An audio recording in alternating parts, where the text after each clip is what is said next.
Hello and welcome to the One Life Church devotional series where we cover the entire Bible in 20 months.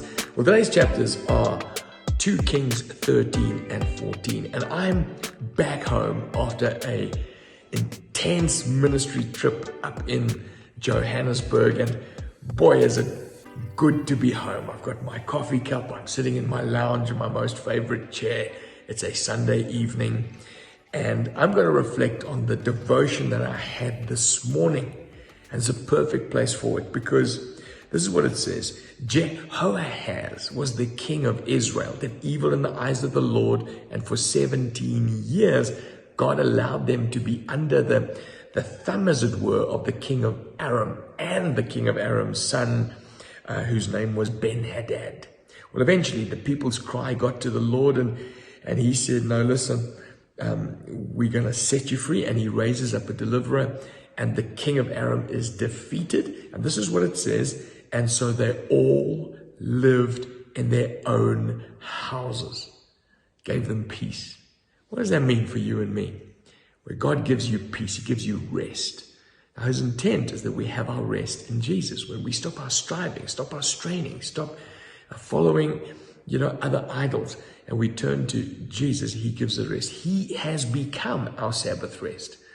And we live at peace, live at rest in our own houses, as it were. Anyway, he dies, and his son, Jehoash, succeeds him, and he also does evil in the eyes of the Lord, and he reigns for 16 years. Now, in the middle of his reign, Elisha the prophet gets sick. He eventually dies of the illness, but before he dies, Jehoash the king, because he thinks, look, this is the only, glimmer of hope I've got in my kingdom. It's incredible. Hey, godless people still wanting their prophet there is like their lucky charm.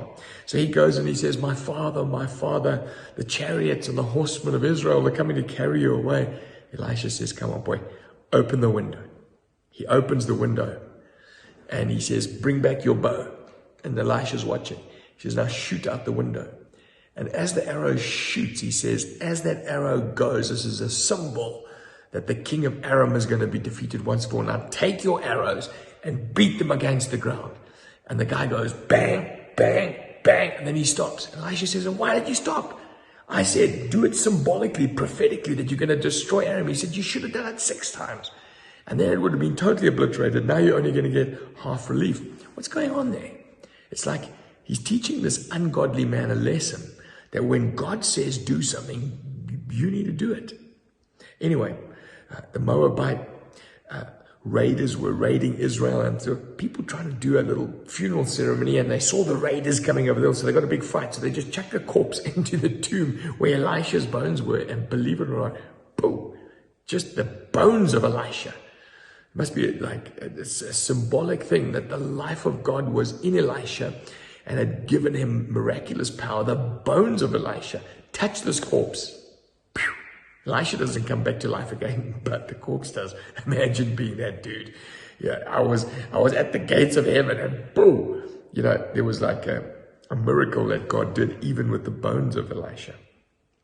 So chapter 14, we now move from Israel, which has got these wicked kings, to Judah, the southern kingdom, where Amaziah is the king. Now, he did good in the eyes of the Lord, and he ruled for 29 years. And Judah, obviously headquarters with Jerusalem, had a relative time of peace. And he executed those who had killed his father. He got rid of some of the foreign worship. And he tried to live his life as best he could. And then God gave him this victory against the Edomites. And it sort of seems to have gone to his head as a good king, but becoming arrogant about his victory. And so he sends a messenger to King Jehoash, who's the evil king in Israel, and says, listen, let's meet each other in battle. King Jehoash knows that. He's got 10 tribes. Amaziah has only got 1 or 2 tribes. He says, look, don't be cheeky now. This is what Jehoash says to him. Just celebrate your victory, but stay away from me because I'm going to sort you out. He didn't listen, though. And so Jehoash attacks Judah, attacks the southern kingdom where there's a godly king ruling, and he routs them. He sorts them out. Not only does he do that, he breaks down some of the wall of Jerusalem. He takes back some of the treasures and takes some hostages. It's a curious situation where God allows the ungodly to defeat the godly because the godly is being arrogant and not inquiring of the Lord. Sometimes God allows that. He allows us, He leaves us over to our own devices when we're arrogant and we turn our back on Him.